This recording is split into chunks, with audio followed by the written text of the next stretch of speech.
میں نے ایک ویڈیو دیکھی، کلپ، ایک بیٹی پولیس اسٹیشن میں بیٹھی ہے، باپ اس کے ہاتھ جوڑ کے کہہ رہا ہے میری بیٹی میں گھر چل، اپنے گھر چل کے بات کریں گے تو اس کو بھوت سوار ہے، کسی منکر اسلام کے ساتھ، کسی مشرک کے ساتھ شادی، وہ آنے کو تیار۔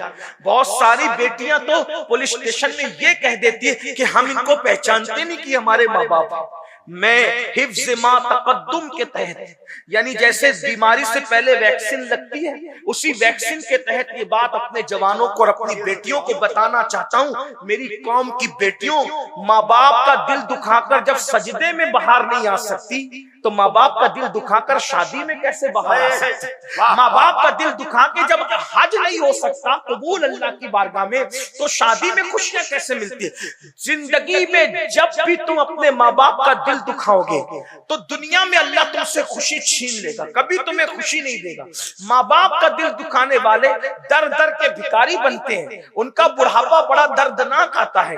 ماں باپ کا دل دکھانے والا کبھی کسی سے راحت نہیں پاتا، کبھی کسی سے سکون نہیں پاتا۔ یاد رکھنا، سب لٹانا پڑے لٹا دو، مگر کبھی ماں باپ کا دل مت دکھانا، اس لیے کہ جو ماں باپ کا دل دکھاتا ہے اللہ اس کو دنیا ہی میں ذلیل کر کے ذلت کی موت عطا کرتا ہے۔ اور یہ بھی سن لو، جو ماں باپ کا دل دکھاتا ہے مرتے وقت اس کی زبان پہ کبھی کلمہ طیبہ جاری نہیں ہوتا۔ ہم تو دیکھ رہے ہیں نا اس دنیا میں روزانہ الگ شہر جاتے ہیں، ہزاروں لوگوں سے ملاقات ہوتی ہے، مگر اللہ اکبر بڑی معذرت کے ساتھ دنیا دار تو دنیا دار، کچھ لوگ دین دار کہلا کر بھی آج ماں باپ کی وہ عزت نہیں کر پا رہے ہیں جیسی عزت کرنے کا ان کا حق تھا۔ کچھ لوگ کیا سمجھتے ہیں روٹی کپڑا مکان ماں باپ کو دے دو، بہت بڑا تیر مار لیا۔ یاد رکھنا، صرف روٹی کپڑا مکان دینے پر ماں باپ کا حق ادا نہیں ہوتا۔ اللہ اکبر، یاد رکھنا، ماں باپ کو جب تک اپنا آقا نہ مانو دل سے اور خود کو ان کا غلام نہ مانو اس وقت تک بات نہیں بنتی۔ امام اہل سنت سیدی اعلی حضرت جن کے مسلک کا ہم نعرہ لگاتے ہیں، جن کا نام ہمارے مسلک کی پہچان ہے، حقانیت کی پہچان ہے، وہ امام اہل سنت اعلی حضرت رحمت اللہ علیہ لکھتے ہیں کہ جب اپنے ماں باپ سے بات کرنے کا وقت آئے، ابھی صرف بات کی بات ہو رہی، بات کرنے کا وقت آئے تو ڈائریکٹ مت بات شروع کیا کرو۔ فرماتے ہیں پہلے ان سے اجازت لیا کرو کہ ہم تم سے بات کر سکتے ہیں۔ کتنی مقدس ہستیاں یہ، بڑی معذرت کے ساتھ بھائیو، سب کے آگے ہاتھ باندھ کے کھڑے رہنے والوں، کبھی ماں باپ کے آگے بھی ہاتھ باندھ کے کھڑے رہتے ہو؟ وہاں تو سینہ تان کے کھڑے رہتے ہو، وہاں تو آنکھیں بڑی بڑی کرتے ہو، ان کو ڈانٹتے ہو۔ جو 6,000 اور 10,000 کی نوکری دے اس کی غلامی کرتے ہو، اور جس ماں نے زندگی اور موت سے کھیل کر تمہیں پیدا کیا، جنم دیا، اس ماں کو کنیز سمجھتے ہو، اس ماں کو غلام سمجھتے ہو، اس باپ کو غلام سمجھتے ہو۔ تیار ہو جاؤ ماں باپ کے غداروں، ذلیل ہونے کے لیے تیار ہو جاؤ، کلمے سے موت کے وقت محروم ہونے کے لیے تیار ہو جاؤ، جہنم کے درختوں پر الٹے لٹکنے کے لیے تیار ہو جاؤ۔ کتنی بڑی داڑھی کر لو، کتنے کلمے پڑھ لو، کتنی نمازیں پڑھ لو، کتنی روزے رکھ لو، میرے نبی نے جو کہہ دیا سو کہہ دیا، تمہارے منہ سے جو نکلی وہ بات ہوگی نہیں۔ اللہ کے رسول فرماتے ہیں ماں باپ کا دل دکھانے والا مرتے وقت اس کی زبان پہ کلمہ نہیں آئے گا، وہ ذلیل ہو کے مرے گا، وہ رسوا ہو کے مرے گا۔ ایک بات اور یاد آ گئی، یہ بھی حدیث پاک میں آیا، مفہوم ہے، جو ماں باپ کا دل دکھائے گا قیامت کے دن وہ سور کی شکل لے کر اٹھے گا، خنزیر کی شکل لے کر اٹھے گا۔ اللہ اکبر۔ بلکہ فقیہ ابو اللہ سمرقندی اپنی کتاب میں لکھتے ہیں، آقا فرماتے ہیں مجھے اتنی تکلیف کسی کے معاملے میں نہیں ہوتی جتنی تکلیف ماں باپ کا دل دکھانے کے معاملے میں ہوتی۔ آقا فرماتے ہیں میں اللہ کی بارگاہ میں عرضی کروں گا، توجہ کریں، یہ فقیر لکھ رہے ہیں سمرقندی، اور یہ فقہ حنفی کے بہت بڑے امام ہیں۔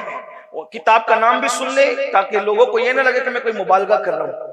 قرۃ العیون نام کی کتاب ہے، اب تو اردو میں بھی شائع ہوئی ہے، اس کو دیکھنا، انٹرنیٹ پہ دیکھنا، توجہ کریں، توجہ کیجیے۔ آقا فرماتے ہیں میں اللہ کی بارگاہ میں ماں باپ کے گستاخ، نافرمان اور غداروں کے لیے سفارش کروں گا، سجدہ کروں گا عرش کے نیچے۔ اللہ فرمائے گا محبوب آپ ان کے لیے تکلیف مت کیجیے، توجہ کریں۔ اللہ کے رسول کو اللہ کہے گا محبوب آپ ان کے لیے سفارش نہ کریں، آپ تکلیف نہ فرمائیں۔ آقا فرماتے ہیں پھر میں سجدے سے سر اٹھاؤں گا اور میں جنت میں رہوں گا تو میں وہ ماں باپ کے غدار اور نافرمان بھلا دیے جائیں گے، مجھ سے بھلا دیے جائیں گے، کیونکہ اللہ پاک فرماتا ہے کہ ہم آپ کو نہیں بلائیں گے مگر جو چاہیں گے بلا دیں گے، جس میں حکمت ہوگی بلا دیا۔ حضور فرماتے ہیں کہ میرے ذہن سے وہ بھلا دیے جائیں گے، پھر بہت عرصے کے بعد مجھے وہ یاد آئیں گے، پھر میں سجدہ کر کے اللہ سے کہوں گا مولا وہ ماں باپ کے جو نافرمان تھے، نافرمانی کرتے تو انہیں بخش دے۔ اللہ فرمائے گا محبوب تم اس معاملے میں زحمت مت کرو، تکلیف نہ کرو، میں مفہوم پیش کر۔ دوسری بار بھی حبیب کو روکا جائے گا، محبوب توجہ کریں، غور فرمائیں، مسلمانوں کس راستے جا رہے ہو؟ میرے جوانوں، ممبئی میں کام کرنے جاتے ہو، کلکتہ میں کام کرنے جاتے ہو، دلی میں کام کرنے جاتے ہو، سعودی اور دبئی اور یمن کہاں کا کام کرنے جاتے ہو، ادھر تمہارے ماں باپ انتظار کرتے ہیں کہ میرے بیٹے کا خیریت کا فون تو آئے۔ لوگ خیریت کا فون بھی نہیں کرتے اپنے ماں باپ۔ جن لڑکیوں سے ناجائز تعلقات قائم کر رکھے 3 گھنٹہ ان کو مناتے رہتے ہیں، اور ماں باپ کو کوئی جھوٹے منہ بھی پوچھنے کو تیار نہیں۔ اور اللہ کے رسول کیا فرماتے ہیں میں دوسری بار سجدہ کروں گا، میرا اللہ فرمائے گا حبیب آپ زحمت نہ فرمائیں، روک دیا جائے گا۔ حالانکہ اس میں عربی الفاظ حضور علیہ السلام نے کچھ اور فرمائے، میں بہت ادب کے بعد دائرے میں اس کا صرف مفہوم پیش کر رہا ہوں۔ پھر آقا فرماتے ہیں تیسری بار میں وہ یاد آئیں گے، پھر میں سجدہ کروں گا، میں اللہ کی بارگاہ میں عرض کروں گا مولا ان کے ماں باپ مجھے بتا دے، یہ جو نافرمان لوگ ہیں ان کے ماں باپ مجھے بتا دے تو میں ان کو منا لوں۔ آقا کو یعنی اپنے ماں باپ سے زیادہ حضور ہم سے پیار کرتے ہیں۔ ماں باپ ناراض ہو کے بیٹھے جنت میں اور نافرمان جہنم میں، اور آقا 3 بار سفارش کر چکے اور اللہ پاک اپنے حبیب کو روک رہا ہے کہ محبوب ابھی آپ یہ سفارش نہ کریں، حتیٰ کہ تیسری مرتبہ جب سفارش کر کے آقا فرمائے عرض کریں گے مولا اس ان کے ماں باپ کو بتا دے میں ان سے ملاقات کر کے ان کو منا لوں، تو اللہ پاک ماں باپ سے ملائے گا، اور پھر آقا فرماتے میں ان کے ماں باپ کو لوں گا اور ساتھ میں لے کر کے کہوں گا دیکھو تو صحیح تمہارے بچوں کا حال کیا ہے، ان کو معاف کرو۔ وہ کہیں گے حضور انہوں نے ہمیں بہت ستایا، ہم نہیں معاف کرتے۔ آقا فرماتے اللہ ان کو بتا تو یہ جہنم کے اندر ان کو دکھا کہ ان کے بچوں کا کیا حال ہے، تو وہ دیکھیں گے کہ جہنم کے درختوں میں لٹکے ہوئے ان کو بغیر آنکھ کے، بغیر کان کے، بغیر منہ کے فرشتے عذاب دے رہے ہیں، اور ان کی چیخیں نکل رہی ہیں، وہ آہو بکا کر رہے ہیں، تو وہ ماں باپ بھی رو پڑیں گے۔ تو آقا فرماتے میں کہوں گا دیکھو تمہاری اولاد کا کیا حال ہے، تو تب وہ ماں باپ کہیں گے یا رسول اللہ ہم کیا کریں، تو آقا فرماتے ہیں آقا کہ میں کہوں گا ان کو معاف کر دو، ادھر ماں باپ معاف کریں گے، ادھر میں عرض کروں گا مولا ماں باپ نے معاف کر دیا اب تو بھی معاف کر دے، تو اللہ تعالیٰ تب ان کو معاف فرمائے گا۔ اللہ کے رسول فرماتے ہیں میں نے دیکھا کہ کچھ لوگ ہیں جو جہنم کے درختوں کے اندر، آگ کے درختوں میں الٹے لٹکے ہوئے، اللہ سن لیں اس کو، پتہ نہیں یہ بات میں کبھی آپ کو سنا سکوں گا یا نہیں، یہ عنوان رجب کی بنیاد پر، معراج مقدس کی بنیاد پر ذہن میں آ گیا، لیکن غور کر لیں بہنیں بھی غور کر لیں کہ جہنم کی آگ کے درختوں میں کچھ لوگ الٹے لٹکے ہوئے ہیں، الٹے۔ بھائیو اگر ایسی کمرے میں بھی کسی کو الٹا لٹکایا جائے تو یہ کوئی چھوٹی موٹی بات نہیں، جہنم میں آگ کے درختوں کی شاخوں پر، ہائے کہنے والا کون؟ صادق الوعد الامین مصطفیٰ کریم رؤوف الرحیم صلی اللہ علیہ وآلہ وسلم فرما رہے کیا جہنم کے آگ کے درختوں پہ الٹے لٹکے ہوئے لوگوں کو جب ہم نے دیکھا پوچھا جبریل یہ کون لوگ ہیں؟ جبریل امین نے عرض کی یا رسول اللہ یہ ماں باپ کے نافرمان لوگ ہیں، یہ ماں باپ کے گستاخ لوگ ہیں، ماں باپ کے غدار ہیں۔ ہائے ہائے کہاں لٹکے؟ جہنم کے اندر، جہنم کی آگ کے درخت کی آگ کی شاخوں پر۔ کیا حال ہے ان کا؟ آج کل دیکھو کتنے لوگ ماں باپ کی فرما برداری کرتے ہیں، نوجوان لڑکے تو ماں باپ کو کیا کہتے ہیں؟ بڈھا بڈھی ڈوکرا ڈوکری، کیا کیا ماں باپ کو ماں باپ بھی نہیں کہتے، اور اگر ماں باپ بیچارے بھولی بالی صورت کے ہوں تو اپنے دوستوں کو ان کا تعارف بھی نہیں کراتے۔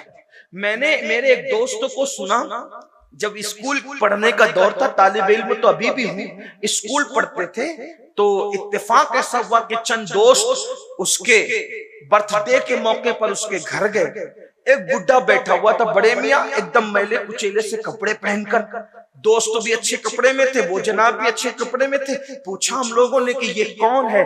تو وہ یہ ہمارے گھر میں کام کرنے والا۔ جیسی کا کام کرنے والا ہے، بڑے میاں کا چہرہ اچانک بدلا، آنکھ میں آنسو آئے، وہ گھر کے اندر داخل ہو گئے۔ ایک کام کرنے والا اتنا بے تکلف تو گھر میں داخل نہیں ہوتا، جب بعد میں پتہ کیا گیا تو معلوم پڑا کہ وہ اس کا باپ تھا، لیکن میلے کچیلے کپڑوں کی بنیاد پر اور بھولی بھالی صورت کی بنیاد پر وہ اپنے دوستوں کو بتانا نہیں چاہتا تھا کہ یہ میرا باپ ہے۔ اتنے بدبختی پہ لوگ اتر آتے ہیں۔ اللہ اکبر، سنو، اب میں نے نماز کی فضیلت بیان کی، یہ بھی بزرگوں نے فرمایا جس سے ماں باپ ناراض ہو جاتا ہے اللہ اس کی نمازیں بھی اس کے منہ پہ مار دیتا ہے، یعنی نمازیں بھی ان کی قبول نہیں ہوتی جس سے ماں باپ ناراض ہو، جو ماں باپ کا دل دکھا۔ اس کا مطلب یہ ہے کہ مسجد جانے سے پہلے ماں باپ کا چہرہ دیکھو، ماں باپ ناراض ہے کہ خوش، بلکہ ایک معیار دیا، ایک تھرمامیٹر دیا، ایک چیک کرنے کا طریقہ دیا۔